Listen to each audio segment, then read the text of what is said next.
Hey y'all, this is Darren Van Dam, and you are watching Flick Connection, the show that connects you with the best movies to stream, and today we're talking about all the best stuff Netflix is going to be adding in November 2022.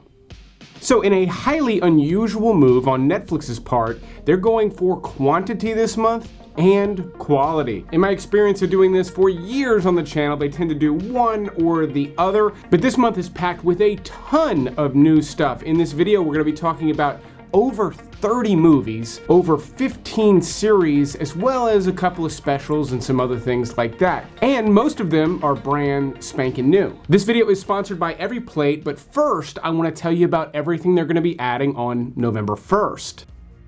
Now this is where they add all the stuff that you're likely familiar with, so we're going to blow through this pretty quickly because there's so much getting added this month. And speaking of new movies, they're adding The Bad Guys. This was just recently out in theaters. It's obviously a family movie, but it is pretty funny. Sam Rockwell is the lead voice in this, and my kids absolutely loved it, and it's got a little bit of a vintage style, which I liked and appreciated as well. Man on a Ledge is a pretty decent thriller from 2012 starring Sam Worthington. He's a man standing out on a ledge as the police are trying to talk him down, but the reasons why he's doing that are not what you might think. There is a lot else going on in this movie. It's a little bit run-of-the-mill, but it is a decent popcorn movie.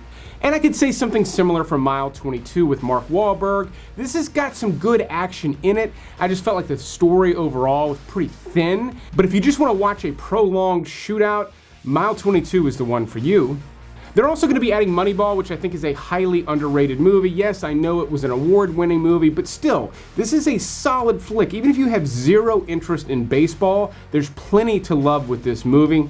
I'll also say that Oblivion with Tom Cruise is highly rewatchable, much more so than I would have thought the first time I saw it. I think it was maybe a little bit overshadowed by his other sci-fi movie, The Edge of Tomorrow, which came out basically around the same time.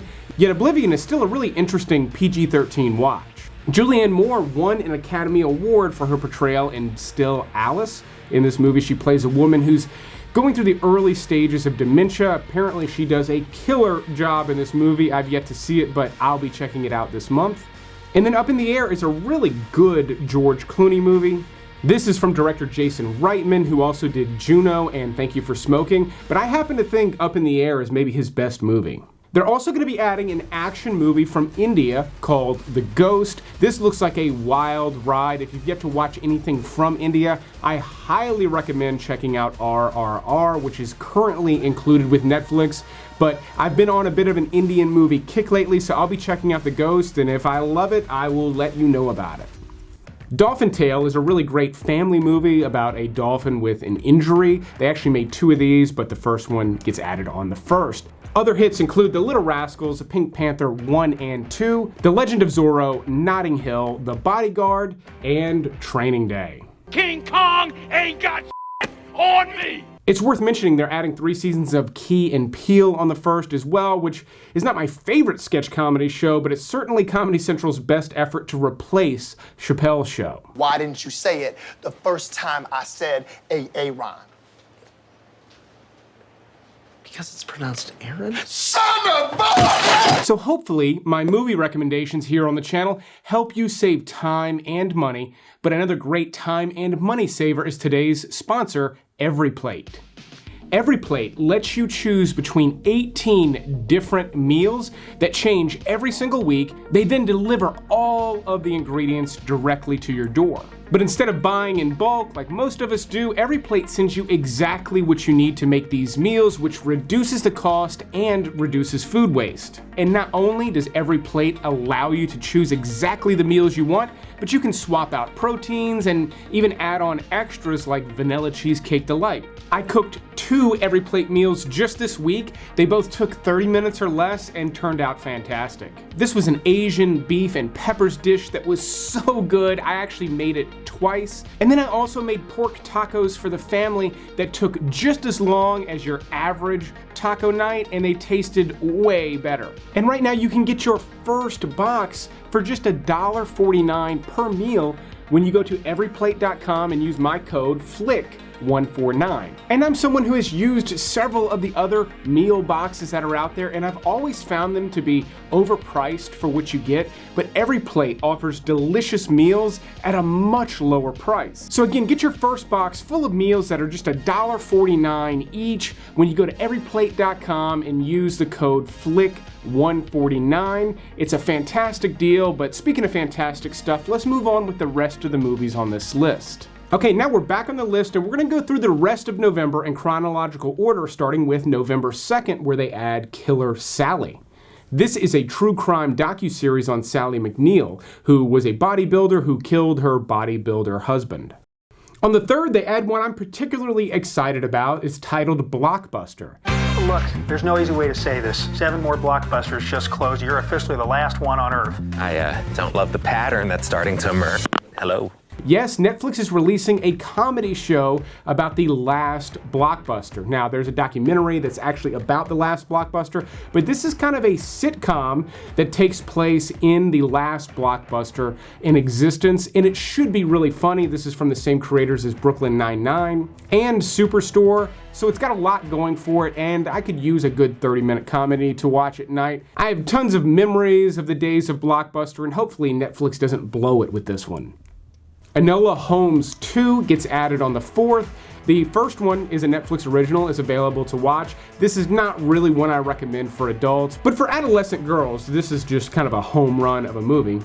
On November 6th, they're also going to be adding Captain Phillips, which still holds up today. This is directed by Paul Greengrass, and I do consider it to be one of his best films, and he's done some bangers. And for that matter, it's one of Tom Hanks' best performances. On November 8th, they're adding Minions and More Volume 2. There's currently Volume 1 available on Netflix. If you haven't watched it with your kids yet, it's about an hour and it's just a bunch of shorts, most of them including the Minions, but some other fan favorites like the Grinch and other Illumination characters. For the adults, Neil Brennan has a new special. He was actually one of the co-creators of The Chappelle Show. He's got another special on Netflix that I thought was funny. Hopefully this one's just as good. On the 9th, they add Angels and Demons, the sequel to The Da Vinci Code. I remember rather liking this one. Even though it does get a bit wild and over the top, it was still a pretty decent mystery movie. And then FIFA Uncovered is a new limited docu-series about the corruption inside the world of football. If you don't follow football or soccer, as we call it here in the US, you may have heard rumblings of this, but apparently the FIFA organization was wildly corrupt. So even if you're not a fan of football, this could make a really interesting watch. Still on the 9th, they're adding The Crown Season 5. If you've been following this series so far, this particular season appears to focus a lot on Princess Diana and some of the ways she was shaking things up before she died. I'm not quite sure if this season is going to lead all the way up to her death. And then lastly, on the 9th, they're going to be adding The Railway Man, which stars Colin Firth and Nicole Kidman. I remember being interested in this one, but I've never seen it, so I'll likely be checking it out in November, and who knows, it may make it onto a future list on this channel. And then on the 10th, they're adding one I've been highly anticipating, Lost Bullet 2. The first Lost Bullet is a French action film that does have a decent dubbed version on Netflix. In fact, it's a Netflix original. I have raved about this movie in the past. I highly recommend checking out Lost Bullet if you haven't seen it yet. I will say though, the trailer for Lost Bullet 2 looks a little lame. It looks like they embraced some silly ideas. I hope that I'm wrong, but at the very least, Lost Bullet 2 should be packed with plenty of real stunts, which is what I loved so much about the first one. On the 11th, they added an incredibly interesting docu-series called Ancient Apocalypse. This is actually presented by Graham Hancock and looks into the potential of lost civilizations. He is someone I have heard on podcasts over the years, so I'm interested to see him in this sort of setting with a little more production and visual aids. And then another docu-series they're adding on the 11th is called Capturing the Killer Nurse. This is a docu-series based on the same story as The Good Nurse, which just released last month. It stars Jessica Chastain and Eddie Redmayne. If you liked that movie, I'm sure the docu-series is going to be a must-watch for you. It's a little late for Halloween, but they are adding Goosebumps, which is a fun movie to watch with the kids. It can be a little scary if you have very young kids, but Jack Black is particularly good in this movie, and so are a lot of the characters and effects, don't get me wrong, they don't look convincing, but they're fun to watch again with slightly older kids. And then another big get for Netflix this month is My Father's Dragon. This is an animated movie, obviously for the family, but this is from the same creators as The Secret of Kells, Wolfwalkers, and The Breadwinner. 3 award-winning animated movies that have a beautiful style, but also a really kind of folksy storytelling style that's not like anything else. It doesn't feel like Pixar or anything. They're all beautiful movies. Hopefully this new Dragon movie is equally as good. If you have very young children, listen closely, because sometime after the 14th, you may begin to hear some terrifying sounds come from your television. I'm going to go ahead and warn you now. Netflix, for unknown reasons, is reviving Teletubbies. And it's been updated to reflect the modern world. It literally looks and sounds like a nightmare. And I've always been skeptical about the educational value of this show, so if you don't want your kids to get turned on to it, make sure to steer clear of it. On the 15th, Dion Cole returns for a new stand-up special. I liked his last one. I loved him when he was on Conan. I'll be checking this one out. One I might actually check out just for a good laugh is R.I.P.D. 2. You may remember the first one actually starred Ryan Reynolds and Jeff Bridges. This one has no one famous in it. It takes place in the Old West. It looks like it was done for almost no money. I really don't anticipate there to be much value in this at all, but you know me, I'll probably preview it, and if it's silly, it could get recommended in the future.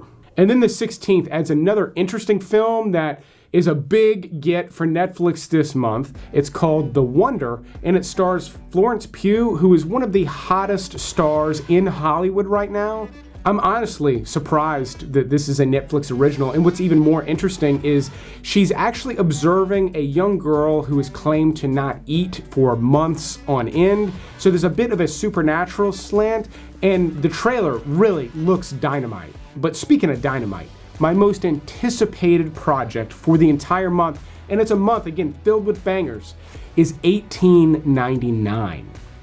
This is a new series that gets added on the 17th, and it's from the creators of Dark, one of the most interesting, twisted, mind-bending shows I've ever seen.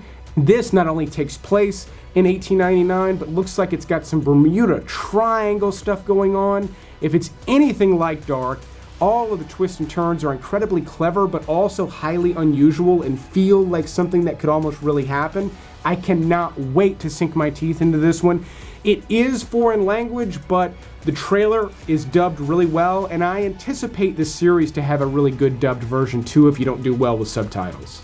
If that's not your bag, Dead to Me is coming back for season 3. And then Pepsi, Where's My Jet? Looks like a really funny docu-series. If you're around my age or older, you may remember this from a Pepsi commercial where they claimed that you could win a jet with enough prize points, and obviously it's a joke, but some people took it very, very seriously, so again, I'm interested to check this one out. And then on the 18th, they add a fantastic looking Jason Momoa project. In fact, this looks like the most interesting thing he's done since Aquaman. It's called Slumberland.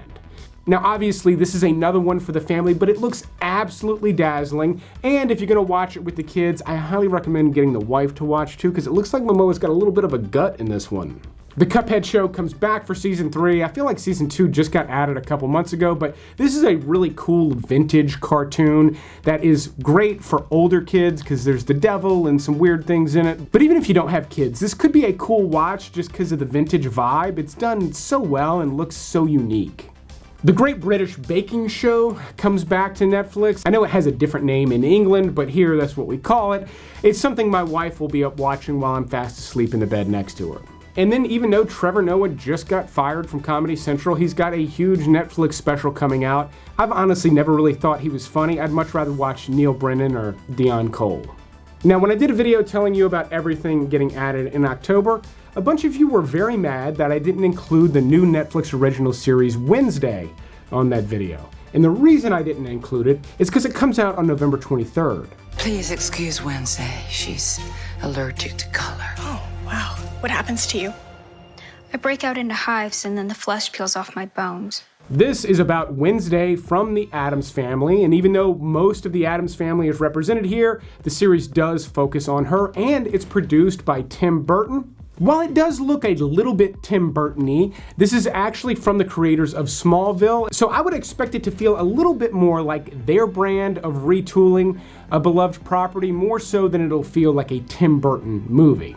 And I think Jenna Ortega is perfectly cast as Wednesday. She's been great in everything I've seen her in, so she's probably gonna kill it. But you've also got Luis Guzman playing Gomez and Catherine Zeta-Jones playing Morticia, but don't expect to see a ton of them. Again, this focuses on Wednesday. But it is worth noting that Christina Ricci does have a role in this show, which should make things even more interesting. Now, another one for the family that you can honestly watch by yourself as an adult is The Box Trolls. This is from the creators of Kubo and the Two Strings, Coraline, and Paranorman. So the stop motion animation style here is absolutely stunning. Southpaw is a really great movie about a boxer starring Jake Gyllenhaal. They're gonna be adding that on the 24th. Highly recommend that if you haven't seen it. And then on the 25th, they add Filthy Rich, a docu-series about Ghislaine Maxwell, which the Netflix documentary on Epstein was, I thought, horrible. It really bent over backwards to make it seem like he was the only person at fault, which is insane. And I don't have a whole lot of faith that this one's gonna be that well put together either. If that's not enough true crime for you in the month of November, the show Crime Scene returns with a new season focusing on the Texas killing fields. And then on the 30th, they're adding a new cooking reality show called Snack vs. Chef, which actually looks pretty interesting, where they take classic snacks, chefs have to figure out how to cook them, and then how to make an improved version. I've been tapped out on cooking shows for a while, and this one has enough unique elements that it might get me to watch if it's well produced. Now, here is everything leaving in the month of November. If you're new to the channel, welcome, but the date listed is not the last day you can watch it. It's already gone on that date, so make sure to watch them before the date listed. I've put some in bold here. These are all titles that I've recommended here on the channel before. Thanks to EveryPlate for sponsoring another video. Again, you can check out their link in the video description. But that is the list. I will keep making these videos as long as you keep watching them. Thanks for checking out this special Netflix episode, and you will see me on the next one.